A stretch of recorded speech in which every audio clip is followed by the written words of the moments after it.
Today, it would be impossible for me to describe Shade's house in terms of architecture or indeed in any term other than those of peeps and glimpses and window-framed opportunities. As previously mentioned, see forward, the coming of summer presented a problem in optics. The encroaching foliage did not always see eye to eye with me. It confused a green monocle with an opaque occludent, and the idea of protection with that of obstruction. Meanwhile, on July 3rd, according to my agenda, I had learned, not from John but from Sybil, that my friend had started to work on a long poem. After not having seen him for a couple of days, I happened to be bringing him some third-class mail from his box on the road, adjacent to Goldsworth's, which I used to ignore, crammed as it was with leaflets, local advertisements, commercial catalogs, and that kind of trash, and ran into Sybil, whom a shrub had screened from my falcon eye. Straw-hatted and garden-gloved, she was squatting on her hams in front of a flower bed, and pruning or tying up something in her close-fitting brown trousers reminded me of the mandolin tights, as I jokingly called them, that my own wife used to wear. She said not to bother him with those ads and added the information about his having begun a really big poem. I felt the blood rush to my face and mumbled something about his not having shown any of it to me yet, and she straightened herself and swept the black and gray hair off her forehead and stared at me and said, "What do you mean, shown any of it? He never shows anything unfinished. Never, never. He will not even discuss it with you until it is quite finished." I could not believe it, but soon discovered on talking to my strangely reticent friend that he had been well coached by his lady. When I endeavored to draw him out by means of good-natured sallies such as, quote, "People who live in glass houses should not write poems," end of quote, he would only yawn and shake his head and retort that, quote, "Foreigners ought to keep away from old saws," end of quote. Nevertheless, the urge to find out what he was doing with all that live, glamorous, palpitating, shimmering material I had lavished upon him, the itching desire to see him at work, even if the fruit of his work was denied me, proved to be utterly agonizing and uncontrollable, and led me to indulge in an orgy of spying, which no considerations of pride could stop.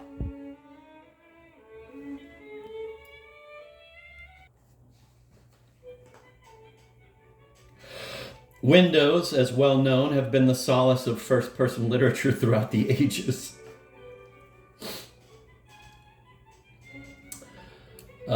I have to reread that. Windows, as well known, have been the solace of first-person literature throughout the ages. But this observer never could emulate in sheer luck the eavesdropping hero of our time or the omnipresent one of Time Lost. Yet I was granted now and then scraps of happy hunting. When my casement window ceased to function because of an elm's gross growth, I found at the end of the veranda an ivied corner from which I could view rather amply the front of the poet's house. If I wanted to see its south side, I could go down to the back of my garage and look from behind a tulip tree, across the curving downhill road at several precious bright windows, for he never pulled down the shades, she did.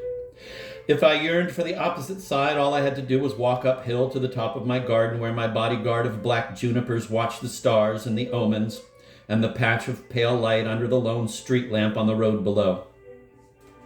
By the onset of the season here conjured up, I had surmounted the very special and very private fears that are discussed elsewhere, see note to line 62, and rather enjoyed following in the dark a weedy and rocky easterly projection of my grounds ending in a locust grove on a slightly higher level than the north side of the poet's house. Those are those Nabokovian detailed landscape moments that are so beautiful. Back to the reading. Once, 3 decades ago, in my tender and terrible boyhood, I had the occasion of seeing a man in the act of making contact with God. I had wandered into the so-called Rose Court at the back of the Ducal Chapel in my native Anhava during an interval in hymnal practice. As I mooned there, lifting and cooling my bare calves by turns against a smooth column, I could hear the distant sweet voices interblending in subdued boyish merriment which some chance grudge, Some jealous annoyance with one particular lad prevented me from joining. The sound of rapid steps made me raise my morose gaze from the sectile mosaic of the court. Realistic rose petals cut out of Rodstein and large, almost palpable thorns cut out of green marble.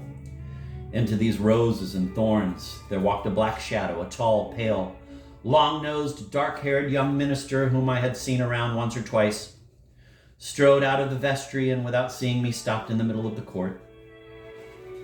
Guilty disgust contorted his thin lips. He wore spectacles. His clenched hands seemed to be gripping invisible prison bars. But there is no bound to the measure of grace which man may be able to receive. All at once his look changed to one of rapture and reverence. I had never seen such a blaze of bliss before, but was to perceive something of that splendor, of that spiritual energy and divine vision, now, in another land, reflected upon the rugged and homely face of old John Shade. How glad I was that the vigils I had kept all through the spring had prepared me to observe him at his miraculous midsummer task.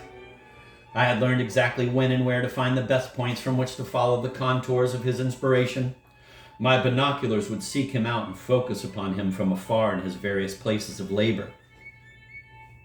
At night, in the violet glow of his upstairs study, where a kindly mirror reflected for me his hunched-up shoulders, and the pencil with which he kept picking his ear, inspecting now and then the lead, and even tasting it.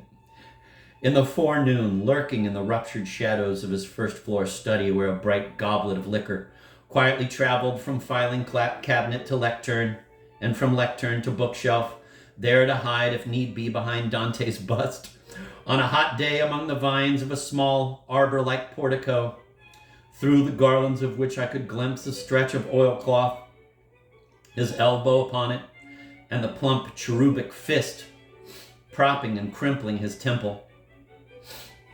Incidents of perspective and lighting, interference by framework or leaves, usually deprived me of a clear view of his face, and perhaps nature arranged it that way so as to conceal from a possible predator the mysteries of generation.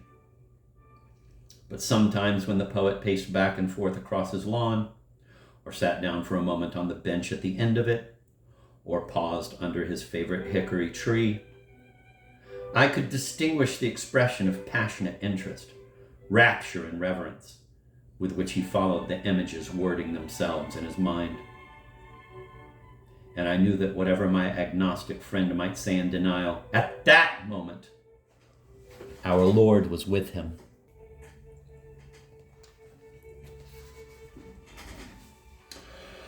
On certain nights, when long before its inhabitants' usual bedtime the house would be dark on the three sides, I could survey from my 3 vantage points that very darkness kept telling me they were at home.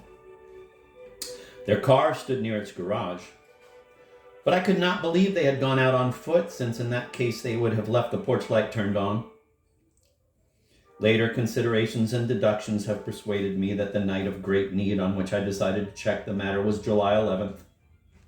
The date of Shade's completing his second canto.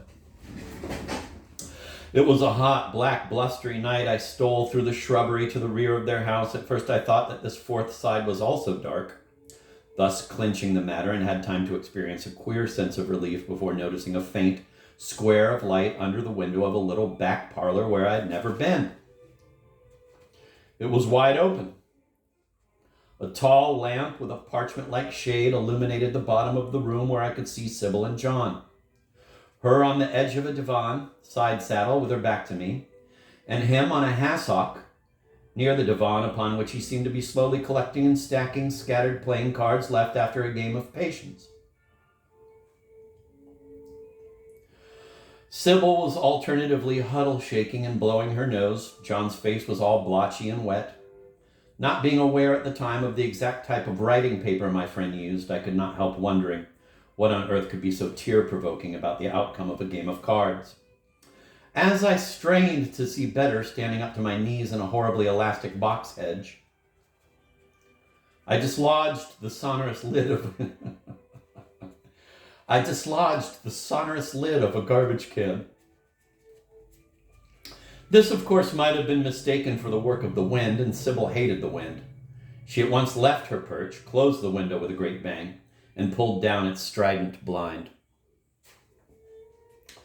I crept back to my cheerless domicile with a heavy heart and a puzzled mind. The heart remained heavy, but the puzzle was solved a few days later, very probably on St. Swithin's Day. For I find in my little diary under the date the anticipatory, quote, Promenade Vespert, mid-JS, end of quote, crossed out with a petulance that broke the lead in mid-stroke. Oh, what beautiful writing. The heart remained heavy, but the puzzle was solved a few days later, very probably on St. Swithin's Day. For I find in my little diary under that date the anticipatory, quote, Promenade Vespert mid-JS, end of quote, crossed out with a petulance that broke the lead in mid-stroke. Having waited and waited for my friend to join me in the lane until the red of the sunset had turned to the ashes of dusk, I walked over to his front door, hesitated, assessed the gloom and the silence, and started to walk around the house. This time, not a glint came from the back parlor, but by the bright, prosaic light in the kitchen, I distinguished one end of a whitewashed table and Sybil sitting at it with so rapt a look on her face that one might have supposed she had just thought up a new recipe.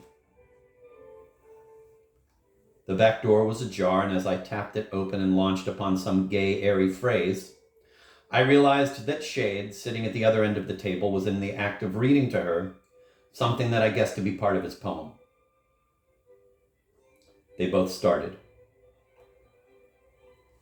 An unprintable oath escaped from him, and he slapped down on the table the stack of index cards he had in his hand.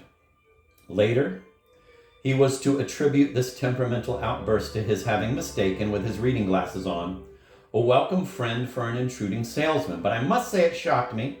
It shocked me greatly and disposed me at the time to read a hideous meaning into everything that followed. Well, sit down, said Sybil, and have some coffee.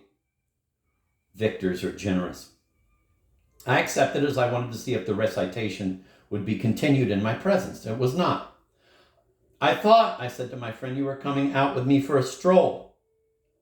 He excused himself, saying he felt out of sorts, and continued to clean the bowl of his pipe as fiercely as if it were my heart he was hollowing out.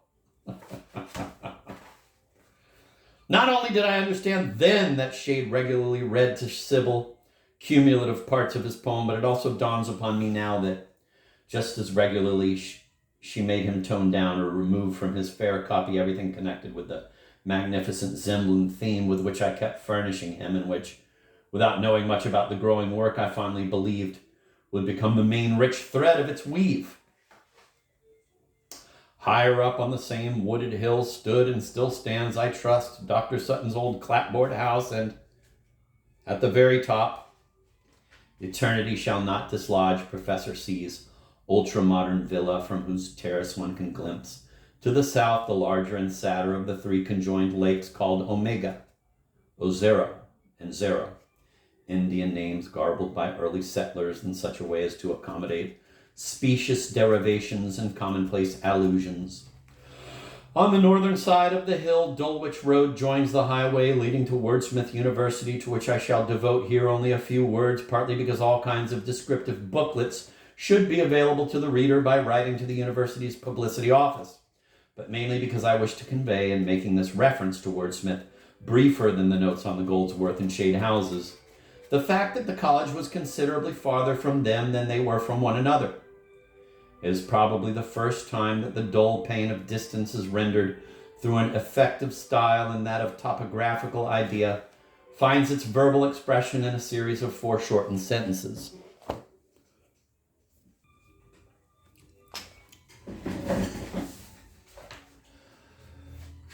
After winding for about 4 miles in a general eastern direction through a beautifully sprayed and irrigated residential section with variously graded lawns sloping down on both sides, the highway bifurcates. One branch goes left to New Y and its expectant airfield. The other continues to the campus. Here are the great mansions of madness, the impeccably planned dormitories, bedlams of jungle music, the magnificent palace of the administration.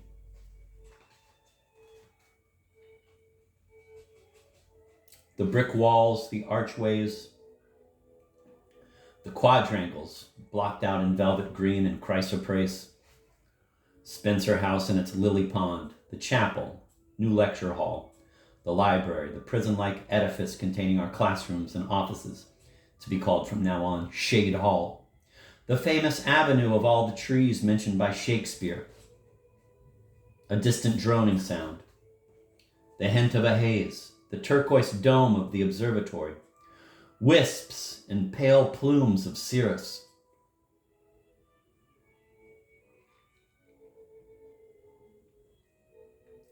and the poplar-curtained Roman-tiered football field, deserted on summer days except for a dreamy-eyed youngster flying on a long control line in a droning circle, a motor-powered model plane. Dear Jesus, do something!